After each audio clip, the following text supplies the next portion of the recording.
Have you ever had a child who just didn't fit the mold? Have you ever been the child who didn't fit the mold? You know, the kind who can't sit still, who sleeps in class, doodles on the margins, who seems distracted and hard to reach. Walt Disney didn't fit the mold either, but he built an empire of imagination.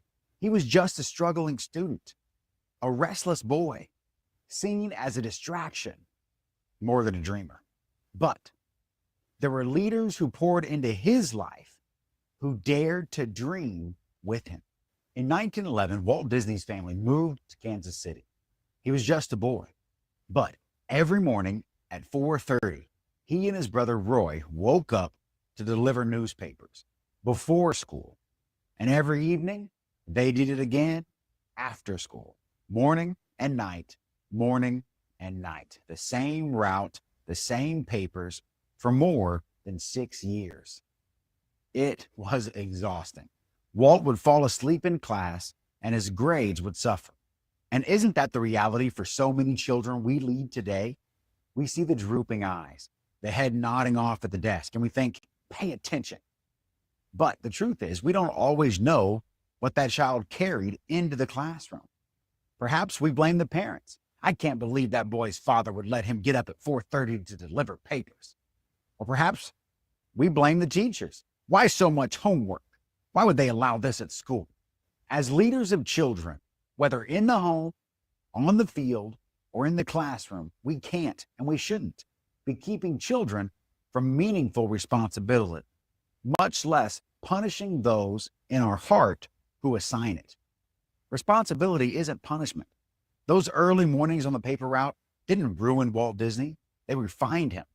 They taught him discipline. They taught him perseverance. They gave him the kind of work ethic that would one day fuel a world of imagination. Mickey Mouse doesn't get created in the heart and mind of someone who says, I don't feel like it. We have to have the kind of faith in our children that leads us to rely on them, to trust them with something real. Their future, the world's future, depends on it. We can't let fearful thoughts rule us. Thoughts like, what if this is too hard? What if this child fails? Instead, we should hope, what if they get stronger? What if they do fail at first, but don't quit? So yes, we must give children meaningful responsibility. Yes, we must have faith in their strength, even when failure comes first. But there is a balance here, and I'll acknowledge it. We must also guard against putting our own standards on them, because sometimes the weight we place on a child isn't responsibility, it's our impatience, our frustration, our disappointment. I'm reminded of Livingston Learn's poetry piece, Father Forgets. A father tucked his son into bed and realized how often he scolded him that day, not for rebellion, but for being a child. And he whispered, I was measuring you by the yardstick of my own years. That's the balance for us. As leaders of children, yes, we give structure. Yes, They need consistency. And yes, we share responsibility, but we don't crush imagination.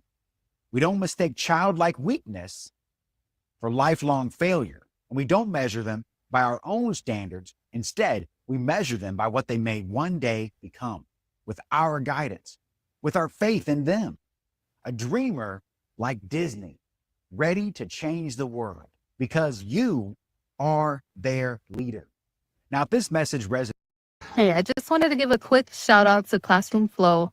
Big ups and props to them because they help my classroom so much. Coming from an overwhelmed environment, it was really helpful to have the tools and the guide to understand that it's not that hard, it's not that difficult. You know, planting sheep was the big thing for me.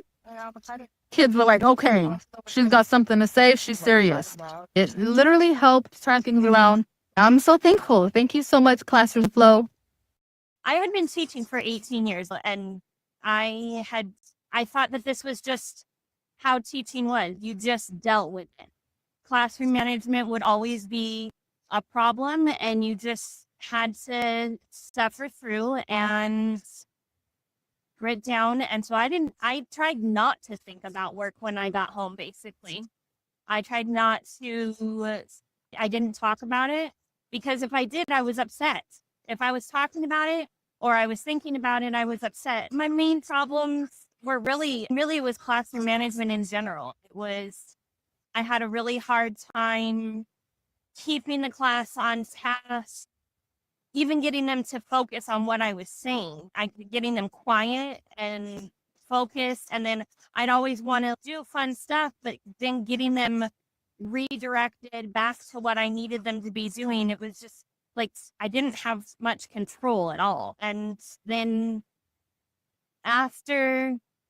honestly, first I saw you teach and I was like, wait, maybe it doesn't actually have to be this. Maybe it doesn't have to be such a struggle. And like, maybe there's strategies that I can actually implement to make this better. And then after working with you for a while, I realized that there definitely were strategies and it completely transformed my classroom. It transformed my after classroom too, but it transformed my classroom so that I was no longer focusing on how do I get them back? How do I do this? I was able to actually implement the things that I really wanted to implement in my classroom for teaching purposes, for actually getting the content to the students. I was able to do fun stuff that I never would have even attempted before because it was too chaotic. I couldn't do it. There were things that I could not do in the kind of, not that it was chaos in my classroom before, but in comparison, I had no idea that it even was chaos in my classroom. After doing this, I know that that's really what it was. It was chaos in my classroom. And I don't have that anymore. I do crazy things now. We've made pies and we do clay. We do all sorts of messy, crazy, fun art stuff that I can even do in math. Things that I wanted to do with my students that I never could have before because now I have systems in place that make that possible.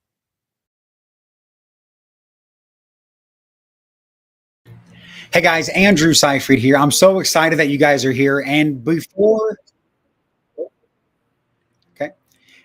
I'm so excited you guys are here.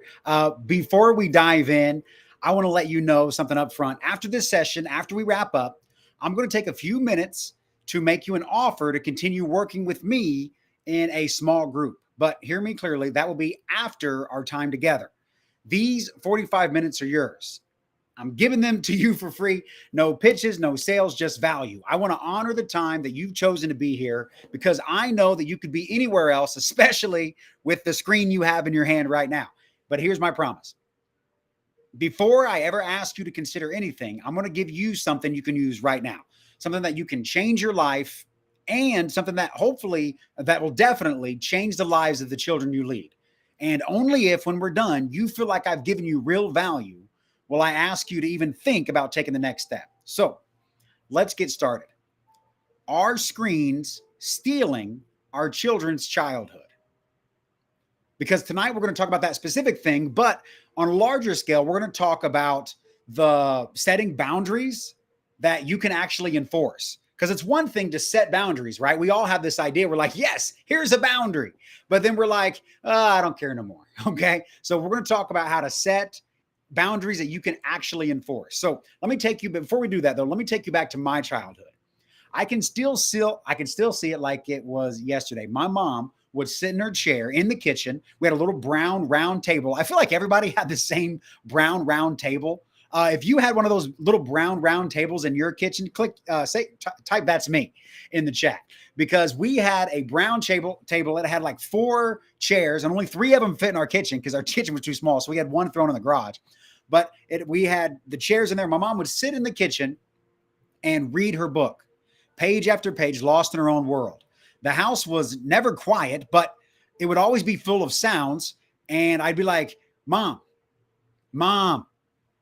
Well, and she would ignore me. So I'd go to my sister. She'd be on her phone talking to one of her many boyfriends. I'd be like, Monica. And then bam, she'd shut the door in my face and say, stay out of my room. My brother, he would be in his bedroom, which happened to be my bedroom too. And so I'd go into my room to lay down or to sit on the couch and watch TV, or sit on my bedroom and watch TV. And he'd be like, get out. I'm like, this is my bedroom. He's like, get out. And he shuts the door. So I go back to Mom. I'm like, Mom, pull on her sleeves. And I don't know if you know this about me, but I refuse to be ignored. Okay. If I need your attention, I'm going to get it. So I go, Mom, and I'm just pulling on her. Okay. So she's like, what? Will you shut up? I am trying to read. So I'd slip out of the kitchen. I'd be like, fine, Mom, I just wanted to, and then she'd immediately go back to her book. So I'd grab some food and head to the TV, and I'd turn on the screen. Because I was full. I knew the screen wouldn't tell me no. Okay. I was in a house full of people and all by myself.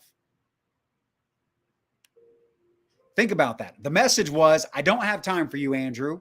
I'm too busy. Go somewhere else. So the place I went to was the screen, because it never ignored me. So I want to give you a moment to think about how much screen time you spend, even as a child. How often were you watching TV? Honestly, how much movies were you watching? I mean, realistically, now we can carry it in our phones. Could you imagine what it would be like if you were being raised right now as a child and you had instant access to attention? Because that's what this phone is. This phone is instant access to the most important thing, which is your attention. So I'm going to give you some stats here. According to the American Academy of Child and Adolescent Psychiatry, parents believe that a certain number of hours a week is ideal. In the chat, I'm going to ask you a question. How much time do you think is okay to be on your screen? So I'm going to show this here. I just wrote it down. I'm going to give you guys a few seconds to think about it. Go ahead and respond in the chat. How much time do you think is okay to be on your screen? Because they did a study, and I'm going to tell you what that is in just a moment. Once I get it, somebody else, just think to yourself.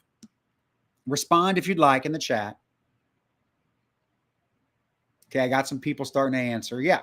So one of the answer, according to the Academy of Child and Adolescent Psychiatry, most parents believe that about an hour a day, 7 to 9 hours a week is okay. So maybe an hour a day, hour and 15 minutes, something like that. Okay. So you're thinking to yourself, it's not so bad. Let me tell you this. According to this same study, kids from 0 to 2 years old, are spending up to 14 hours a week on their phones, on screens. Kids from 3 to 12 spend double that at around 30 to 40 hours a week on screens.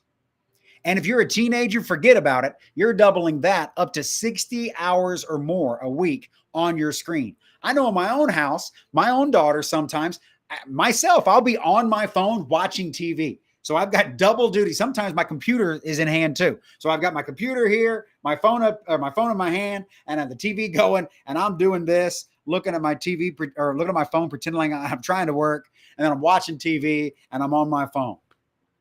Oh my goodness. Okay. Now, think about this. That means that the kids are in school about 6 to 7 hours a day. They're on their screens another 6 to 7, maybe 8 hours a day, and they sleep another 8 hours a day. There's not much time left. That means that childhood, okay, is being divided into 3 things: school, screens, and sleep. Oh, and by the way, don't think for a moment that those screen times include school, because it doesn't. That is outside of screen time, of school time. What? Are you kidding me? How is this even possible? I'll sometimes get my reports back from my phone on Sundays, and I'm like, what is happening? And then I'll look through the report. I'm like, okay, I guess that makes sense, but my goodness. So let's go back to the question. Are screens stealing our children's childhood? My answer, let me hear yours first. What do you think? What do we got? How is it stealing childhood? So, is it stealing childhood? Let's see what we got. Okay. So here's our question. Are screens stealing childhood? Responded, and let's hear it. I need some yeses, some no's, a little, could be, maybe, not sure. What are we going to do about it? Okay. Well, here's the answer that I've got. As somebody who's been in teaching for over 20 years, I have my master's degree. I have my I've literally taught in private schools, in public schools. I work with I teach in a charter school. I work with homeschools. I've taught in churches. I've been a teacher. I've been admin. I've been a coach. I've been a youth pastor. In any way that you can teach children, I have done it. And I'm going to tell you that no, screens are not stealing our children's childhood. In fact, it's the opposite. Screens aren't stealing childhood. They're stealing adulthood. We have a whole generation of kids who are never growing up. They don't learn how to handle boredom, conflict, or responsibility. They don't know how to push through when things get hard. And I know what that looks like because it's me. Even if now at 40 years old, I might be a little older. At 40 years old, I still find myself running to food and a screen when life feels overwhelming. Because that's the pattern I learned as a child. I was never taught how to grow into an adult. Remember my mom? She was so busy, involved in her own life, in her own pretend world. It was a book. Now, the book takes her to a place away from that kitchen table, away from her own house. That's what we're doing with screens. We are allowing screens to pull us into that world. Now, there's nothing wrong with it within balance, within boundaries. But because my mom was so involved in her books, now, if we had our kids reading books, we wouldn't care. But here's the thing, But here's the thing. When you are not involved in your actual life, in your actual world, with the people who are actually around you, then you can't be there, especially as a leader of children, to keep them from falling into those bad habits that children do naturally. It's written that a child left to himself will bring disgrace upon those who raise him. A child left to himself will act like a fool. You see, it's adulthood. Let me say it this way. Childhood isn't being stolen. It's being stretched out, delayed, trapped, and locked in. Kids are getting older in body, but stuck in patterns that keep them from being resilient, responsible, and confident adults. They're stuck in emotional childhood. And I'm an example of that. I feel like I'm just now this year learning how to become an adult in ways that really I should have learned when I was 9, 10, 11, and 12 years old. But because I was raised by the television, by wolves, and by myself, I never learned how to properly do things decently and in order. So let me give you 5 warning signs to show you what's already happening. To show you 5 warning signs that you need to be on guard to see if your children are still stuck in childhood and not being prepared for adulthood. Number 1, silent friendships. Children are forgetting how to talk face to face. They got their heads down, they got thumbs moving, and their conversations are hello, just so they don't run into each other while they have their heads down on their phones. I saw the other day at a bus stop, as I'm driving by, I saw it had to be 7 or 8 different kids spread throughout the bus stop, all their heads down, living in their own world, anywhere but where they are. Emotionally, that keeps you a toddler. One of the first things that happens at parks is whenever you bring a 5-year-old to a park is they run up to each other and say, hi, my name's Andrew. What's your name? Oh, okay. You want to be my best friend? I sure do. Okay, good. Let's go. And then they start playing. I remember as a kid going to bus stops and there'd be people there at the bus stop. And I'd be like, hey, Jared, what's up, man? Hey, Keith, those are real life kids who were at my bus stop. Hey, Darren, how you doing? Those kids were at my bus stop. I remember them to this day. Hey, Joey, he actually lived 1 street over. And if he missed his bus stop, he would walk over to our bus stop and slide on early. You know, and he actually got off early and we were one of the last people and he was one of the first. And he found a way to get on last and slide off first. Props to you, Joey, wherever you're at. Good job on that. But these friendships that we have in real life, okay, are becoming thinner and thinner because our attention is everywhere else. So whenever bad things happen, we need somebody who's right here, right now that we can talk to. We need neighbors. We need compadres. We need partners. That's why there's such an epidemic oftentimes in society for people who are having big time depression is because they have no meaningful relationships. I'm not talking about casual ones, meaningful ones. So we need to do this. We need to remind our students, remind our kids to get off our phones and focus on the people around us. Now, number 2, the second thing that is a warning sign is fear of hard things. We're raising kids who choose to do what's easy and comfortable. Screens soothe. They distract. They entertain. But they don't help build resilience. Because without challenges that you overcome, you expect everything to become easy. I'm a teacher right now this year, and I'm teaching kids how to play guitar. And if anybody's ever tried to learn guitar, I'll tell you this, there's a steep learning curve at first. Like it's really hard to get good enough at guitar that you can fake it at the beginning. Now, once you get over the initial hump, you can fake it for a while because I'm not really that good at guitar, but all the kids at my school think I'm okay. I'm like at level 2, but level 1 was pretty hard. But once you get over level 1, you can ride level 2 for a while. Video games aren't like that. They are built often and very much so every time to give you early, quick progress.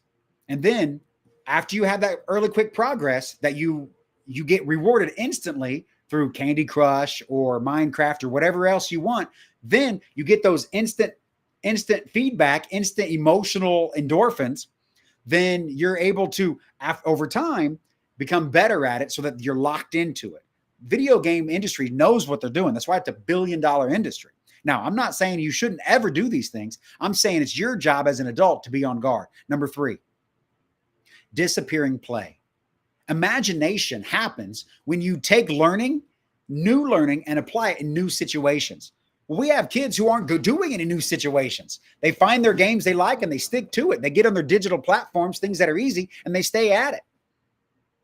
Remember, whenever boredom gives you that time. I just read an article yesterday in Harvard Magazine that I forget his name who wrote it, but you can search it. It says that boredom is one of the keys to life and finding deep meaning for personal growth. Because when you have quiet time, you're able to think and you have big questions like, what's the meaning of life? Why are we here? What's my purpose in life? These things happen whenever we have times by ourselves. And so we need sometimes by ourselves. And number 4 is shorten attention spans. Screens train the mind for rapid hits of stimulation. Reading, listening, and completing long assignments feels impossible. As a school teacher, I can tell you that the kids who come in, they are not used to having to work hard for anything. But there are strategies that you can follow that you can help set your kids up for success, to build attention, not shrink it. And then number 5, the 5th warning sign that screens are becoming a problem for you or your children is that you have sleep and mood struggles. Devices in bedrooms rob children of deep sleep. TV, phones, tablets.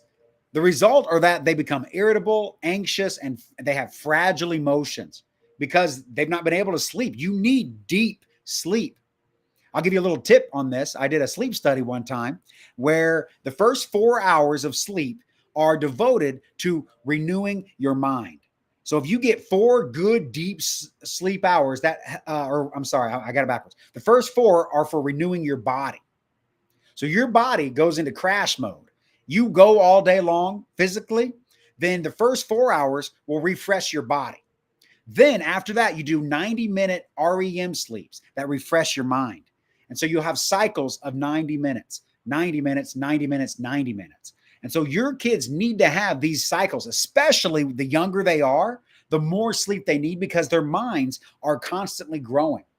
But I'll tell you this, here's a secret that you should already know, especially since you're here today. As an adult or as a young adult, your mind can continue to grow. We say things like, childhood is the time when your mind grows the most. You know why? Because we quit trying to make it grow. If you keep reading books, if you keep watching videos, if you keep reading and trying to study and learn and show yourself that you're going to not give up, then you're going to continue to grow, to develop a personal, professional development plan, personal and professional development plan. You will grow. Your mind will grow. But when you do this, when you push yourself, you have to have sleep. So that begs the question, should we have phones at all? Well, yes. Okay. Of course. What about phones in the classroom? Yes. Again, yes. Phones aren't going anywhere. They're part of our children's world, and to pretend they don't exist doesn't prepare them for the world they actually live in. So here's the thing. Here's the catch. A phone in a child's hands with boundaries, or a phone, handing a phone to a child without boundaries is like handing car keys to someone who's never learned to drive. The tool itself is not the danger. The danger is a lack of structure, lack of training, a lack of trust. There's no boundaries. You say, here's your phone, be careful. The word be careful means nothing. I hate that word. I hated the word when I was a kid. Be careful. I don't even know what be careful means. What do you mean by be careful? Okay. That's why every leader of children, teachers and parents alike, has to ask 2 questions. Here it is. Number 1, can this child be trusted? Trust isn't automatic. It has to be proven. No trust, no phone. Okay. So when you ask, can this child be trusted? It means 2 things. Can they handle it in character, and can they handle it in intent? Will they accidentally fall down? If you have a child walking towards a hole, some children, okay, they'll see the hole and they'll be like, oh, I better be careful, and they'll walk around. There are other children who will see the hole and step right into it and fall down and bust their tooth. Okay. My youngest daughter, if she's watching, forgive me, hon. And she's probably watching. She said when she was 2 years old, not even 2, she was 1. She walked up to our stairs and tried to walk it right there, 1 year old, and tumbled down the stairs. She lost her first tooth. We have one picture of my youngest daughter with her first baby tooth because she grew it and lost it like quickly. My oldest daughter, she wouldn't even go near the stairs. She'd see the danger and be like, nope, not doing that. So some kids, it's not that they don't, now that I taught my youngest daughter, hey, this is a danger, watch out for it. She'll be like, oh, okay. But she doesn't recognize dangers intuitively. That's what your job is as a teacher. That's what your job is as a parent, as an admin, as a coach, as a mentor. You have to understand the dangers for your children. Those 5 things I just listed off, your kids aren't going to know those 5 things, but you can know them. And whenever they are ammunition for you to have in your own heart and your own mind to be able to enforce the boundaries that you set, such as what you mentioned earlier about 1 hour a day, 2 hours a day, tops. Okay. There should never be a day where you're like, hey, enjoy your 9 hours of scrolling today. Okay. That's crazy. Unless there's a reason. Okay. Because that's number two. The second question. So the first question is, can this child be trusted? And question two is, what is its purpose? What needs to be accessed? So you see, phones aren't toys. They're tools. Now I guess they are tools. They're toys at times. Okay. But they should only be used for a specific purpose. If it's a teacher directed purpose, if it's a parent directed purpose, that it could be researching resources, recording data, scanning QR codes, the translating paragraphs, capturing notes. But if you're in a classroom, there should never be, and even at home, there should never be just casual, undefined uses for your phone. Okay, that's how we get tricked into acting like children. Children, just you as an adult, put them in the positions in order to do what you've decided for them to do. Like, for instance, you're going to go to the park. They don't know it's to be healthy and to make friends. They think they're just, oh, I'm at a park. I'll just do whatever comes naturally. You as the adult have purpose behind your actions. Children don't recognize the purpose because they don't need to. Now that you're an adult, you need to put away childish things. You need to put away childish ways. Children don't think about the purposes that occur or the doing things on purpose. You as an adult need to, which you already know. So this is where boundaries come in. So for instance, here are some boundaries. Number one, time and place. Phones out only when you say, and they're put away when you say. You're the adult here.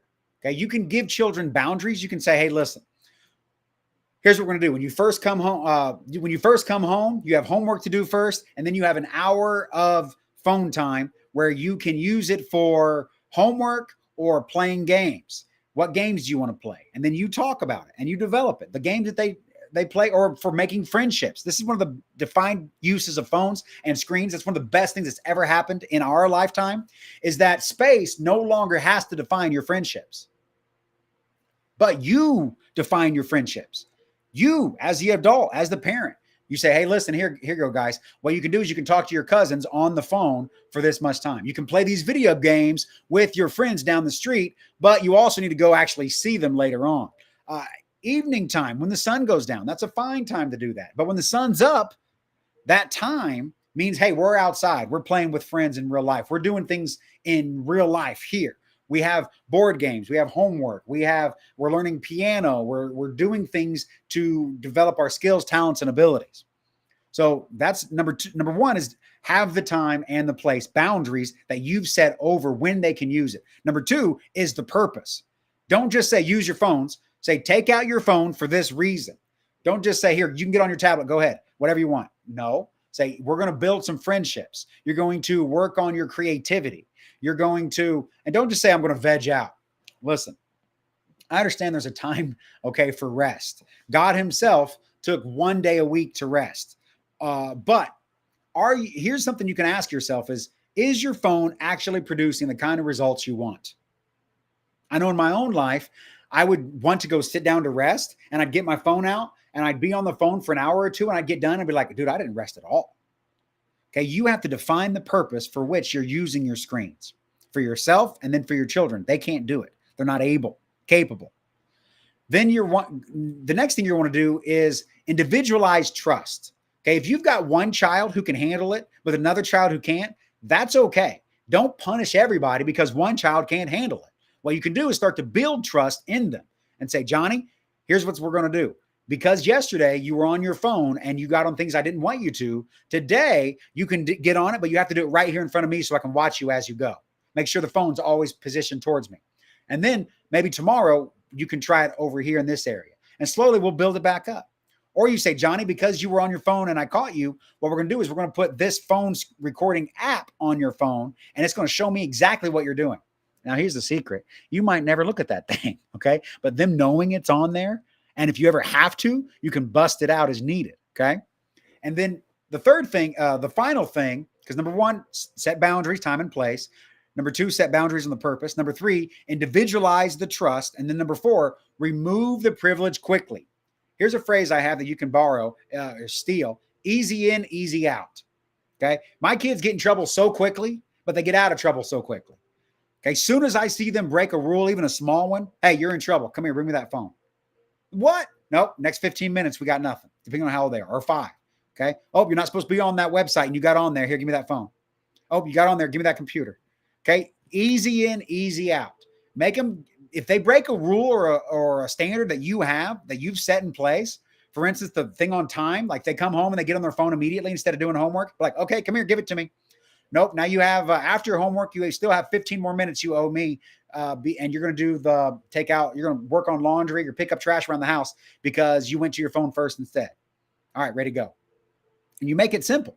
So you're going to remove the privilege quickly. Easy in, easy out. Now, don't halt, make it go easy, easy in, easy out. So once they take their punishment, hey, it's over. Once they have the consequence, it's over. So here's the thing. Phones in the classroom aren't the enemy. Phones in your house or in your pocket are not the enemy. Unclear boundaries are. The tool is neutral. You can use it for good or bad. The trust and the content decides whether it builds learning or breaks focus.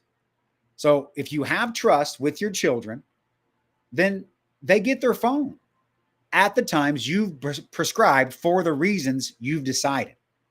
So that's how we stop screens from stealing adulthood, not childhood.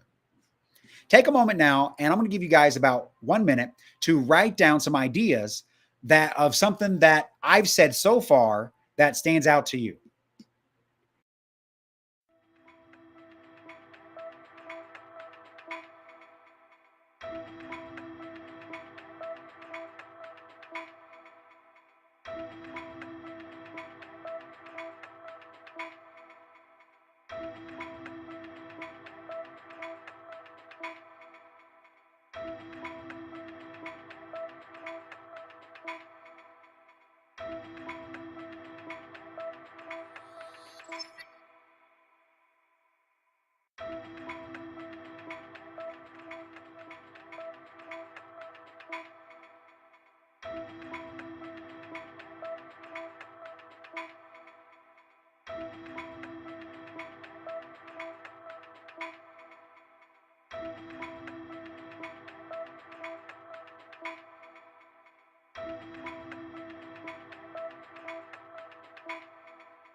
Okay, guys, thank you so much. So I'm going to leave you guys with one last thought. Balance. It's on balance. So hear me. Childhood, let me get this straight. If screens are not the enemy, digital space are real space. Kids can meet friends, collaborate, even build communities online. It's remarkable to watch a whole group of friends. I've seen them come together on a Friday night at one person's house with 4 TVs, and then they will stream with like a whole classroom full of other kids. It's a miracle. Okay. So keep in mind, just because it has an IP address doesn't mean it's not a real address. Just like the space in your own thoughts, these digital spaces shape who your children become. But the truth is, children cannot set their own limits. They don't know what's too much. We as adults sometimes aren't sure what's too much. The way you know that is by what your purpose is. What is the purpose behind what you're trying to do? That is how you know how much is too much. And that responsibility belongs to us, the parents, the teachers, the coaches, the admin, the principals. So hear me, your children's childhood does not have to look exactly like yours to be valuable. And it shouldn't. Okay, you had your childhood and it was great and it went well, and playing tag outside and playing Minecraft online, both are real experiences. Both matter. But without balance, one steals from the other. I know this boy, here, give me a second. I got just had something change. Okay. I have this boy in my church, And before he got a tablet, he was so excited about the Bible. He would read the Bible every day. He would come to me with his Bible study. He would have a journal where he would write these things on, and he would write down in his journal and then bring it to me and ask me questions about God and everything else.